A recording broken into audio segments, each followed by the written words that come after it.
This is my father's ducal signet. Boom. I am Paul Atreides, Duke of Arrakis. Something Chekhovsa, I am the Lisan.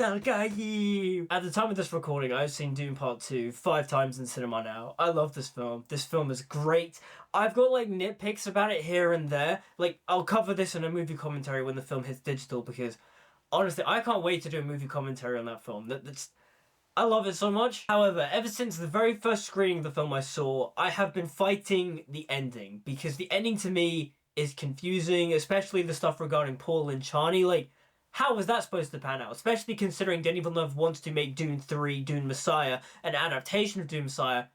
How does he do that? I'm going to do my best to try and keep this video spoiler-free. However, if I do slip into some spoilerish details about Dune Messiah, I will do my best to hold back and try not to elaborate and keep it very vague so all the book readers who have seen this video know, but then also I don't want to ruin Dune Messiah for new audiences. But the thing I will say about Dune Messiah for casual audiences is the fact that Dune Messiah is not the book you think it is. Dune is not the story you think it is. Paul Atreides is not the character you think he is, and for the most part, I think Denis Villeneuve does a very good job at illustrating that, considering how you watch Dune Part 2, and if you're watching carefully, I mean, also it's not that subtle, Paul Atreides isn't a good person. But before we get into the video, don't forget to like, comment, subscribe, hit the notification bell down there, and also don't forget to follow me on Instagram. It's also down in the description. The thing about Dune Part 2 that I've been fighting the most is the ending, because I think overall I need to see Denis Villeneuve's film, his vision for Dune Messiah. Because at the end of Dune Part 2, Paul and Chani, like, break up, but they don't break up. Like, Paul does the thing he does at the end of the first Dune book, where he marries Princess Irulan for political advantage, but he is still with Chani.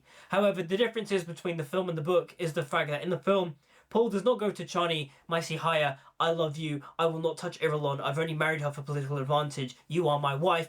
He doesn't do that. Instead, Denis Villeneuve decided to have Chani storm out of the hall like a sad teenager that just found out that her boyfriend cheated on her and has another girlfriend. Not to mention the fact that Denis Villeneuve has radically changed Chani and Paul to where Chani is very much opposed to Paul's side of him being the Messiah, the Lisan al-Gaib. She doesn't believe in all that. In the book, Chani is all in. She believes in Paul, she believes in him being the Messiah and the Lisan al-Gaib. She's with him by his side through thick and thin. But Villeneuve has changed all that. Chani is now very outspoken, is very against the prophecy. But Villeneuve has changed Chani to the point where when Paul does his big epic messianic speech and he's all like, no one in this room will stand against me, and he's like banging his chest and stuff, Chani literally stands up, pulls out her knife, and before she can escalate, she's stopped by Gurney. Like, that is a completely and radical change. Like, I do not know how Paul and Chani recover from this, especially leading into Dune Messiah. Because Chani is so opposed to Paul, how does she reconcile with Paul? How did the two come together and ideologically become one in the same? And how does Chani end up supporting Paul as the Lisan al-Gaib? Does she get corrupted by power? Like, how does Chani go from this prophecy is how they enslave us to, oh yeah, I'm with Paul right by his side as he's the evil Messiah of the universe? Yeah! Also, the whole point of Paul and Chani's relationship is that they are the couple. They are the dream couple. And one of the main plot points of Dune Messiah is the fact that Paul and Chani are trying to produce the Atreides heir. But at the end of Dune Part 2, Paul and Chani have broken up, or they've distanced the... How does that work? I don't know. I really don't know how this is going to work. How much of a time skip is there going to be in between Dune Part 2 and Dune Part 3? Is there going to be a time skip? If there is a time skip, how do Paul and Chani reconcile? And if there is a massive time skip and it's like, oh, after all these years, Chani emerges from the desert and reconciles with Paul, what does Paul do with Irulan? Like, say for example, they stick to the designated 12-year time skip between Dune and Dune Messiah, but Paul and Chani have not reconciled. Are you telling me that Timothée Chalamet is withholding himself from Florence Pugh for 12 years? But considering the way Dune Part 2 ended, I'm assuming that Dune Messiah, Dune Part 3, whatever they're going to call it, is going to be an expanded version of Dune Messiah, but also that opening prologue to Dune Messiah. So Denis Villeneuve has outlined Dune Messiah to be the end of a trilogy, and if he wants to make it the big epic send-off, I'm assuming he's going to make Part 3 like 3 hours long. And if that's the case, then I can assume that Denis Villeneuve is going to spend at least the first hour and a bit of that film doing an expanded version of the prologue to Dune Messiah, which is essentially an interview of some scholar or historian or something, and he's recounting all the atrocities and tragedies of Muad'Dib. From what I'm theorizing, I'm assuming that the opening to Dune Dune Messiah, Denis Villeneuve's Dune Part 3, whatever, is going to be the Holy War expanded upon. We're going to see everything on screen. We're going to see the billions die across the universe, and the famines and the starvations and the eradication of certain religions and such. Muad'Dib will reign supreme across the galaxy and such. Lisan al-Gaib will point the way, and long live the fighters, and Nebula Santa! From what I'm personally guessing, I'm assuming that the first hour and a half of Denis Villeneuve's Dune Part 3, Dune Messiah, is just going to be Villeneuve really not so subtly going, hey, Paul Atreides Muad'Dib is not a good person, even though if you've paid attention to the previous two films, you know that for the most part, Paul Atreides is not a hero or a good person. I mean, if you couldn't tell by the way his demeanor changes in Part 2, I don't know what to tell you. His physicality changes. He's no longer the innocent-looking prince. He's walking around with this kind of like hunch, and he's always like basked in shadows, and he's always like half-lit. He literally walks into a room like a full-on militant leader, stabs the Baron in the neck, and then tells his Fedaykin to kill the Sardaukar and take the Emperor and the Princess into a separate room. I mean, he literally and openly admits to manipulating the Fremen at the very beginning of the film, where he's just like, I must sway the non-believers.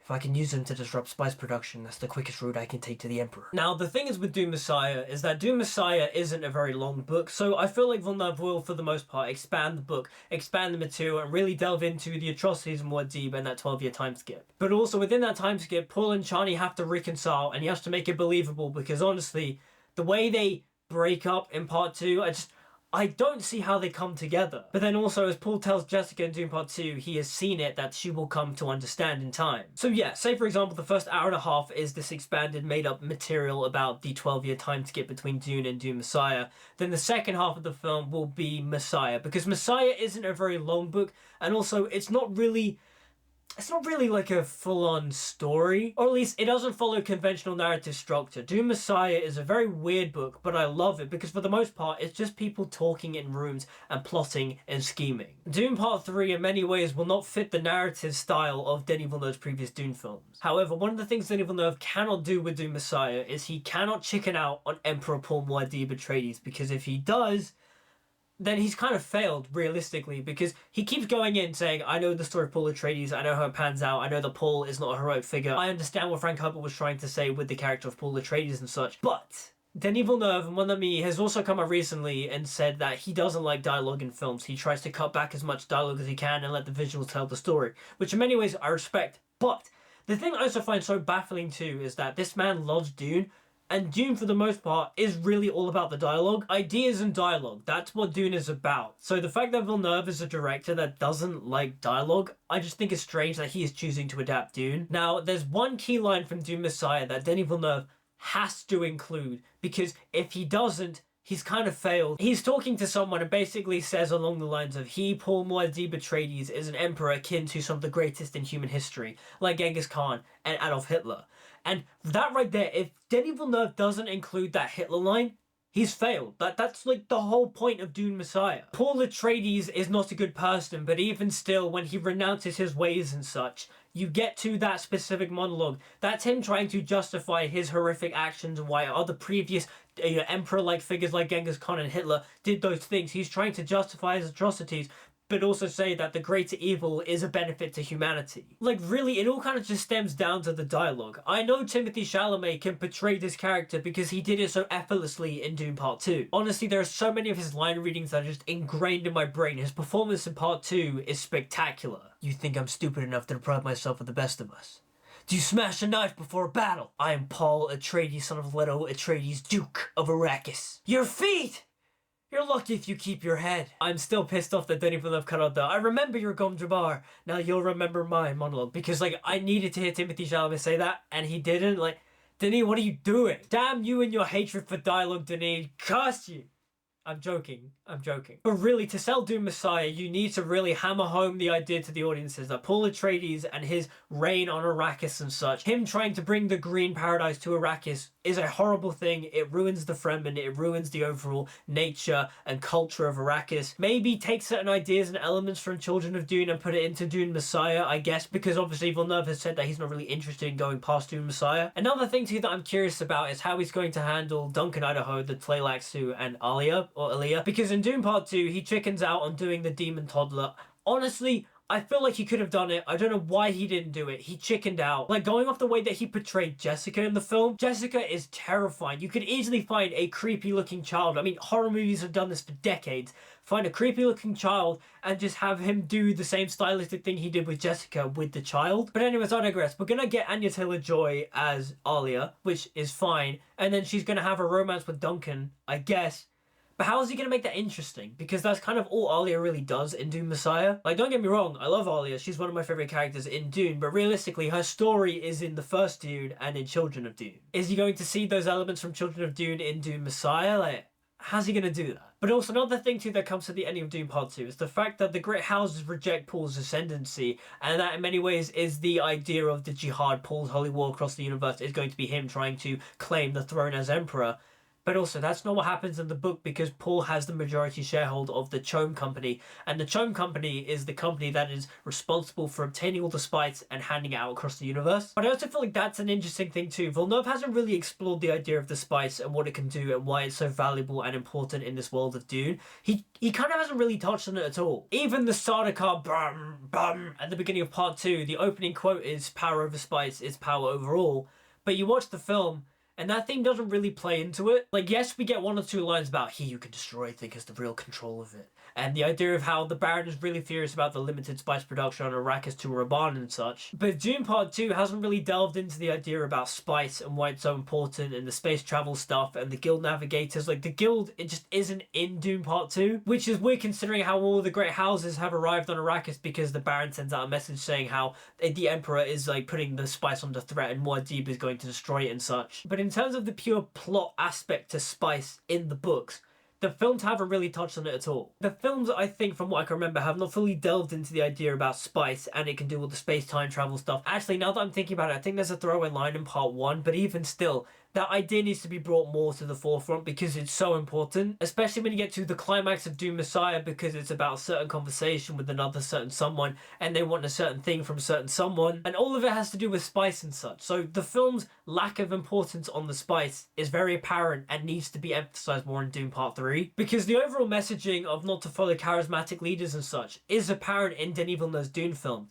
but the overall lore and world building of the Dune universe is missing in those films. Like, he's done the Bene Gesserit perfectly, he's done the Lisan al-Gaib stuff perfectly, but he really needs to delve more into the Spacing Guild and the importance of the spice and why Paul as Emperor is a bad thing for the spice and such, and what's also Paul's reign and residency over Arrakis and over the entire Imperium is bad for spice production. The thing is too is that I'm just speculating right now. I don't know what he's going to do for Part 3. For all I know, Part 3 is like a full-on like 3-hour epic adaptation of Dune Messiah.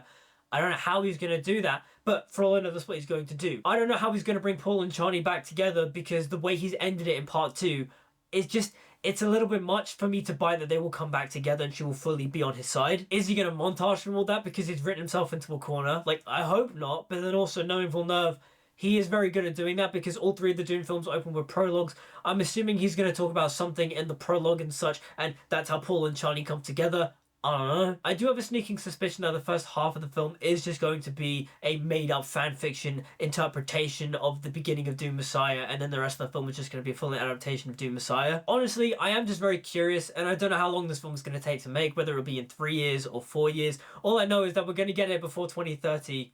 Fingers crossed. I hope so. But realistically, I kind of want it now. Like, I want it now, I really do. But those are just my thoughts on how Denis Villeneuve is going to adapt Dune 3, Dune Messiah, whatever he's going to call it. I mean, it's weird too because Dune Messiah isn't the third book, it's the second book. But because they split part 1 into 2, it's now the third film, and it's a bit weird. But also it is like the end of the Paul Atreides story, but it isn't. But those are my speculative thoughts on Dune Part 3, Dune Messiah, whatever you want to call it. Let me know what you guys think about it in the comments down below and how Denis Villeneuve is going to adapt Dune Messiah in the next Dune film. Like, comment, subscribe, and all that good stuff. And until we meet again, I'll see you guys next time. And the Blessia Santa!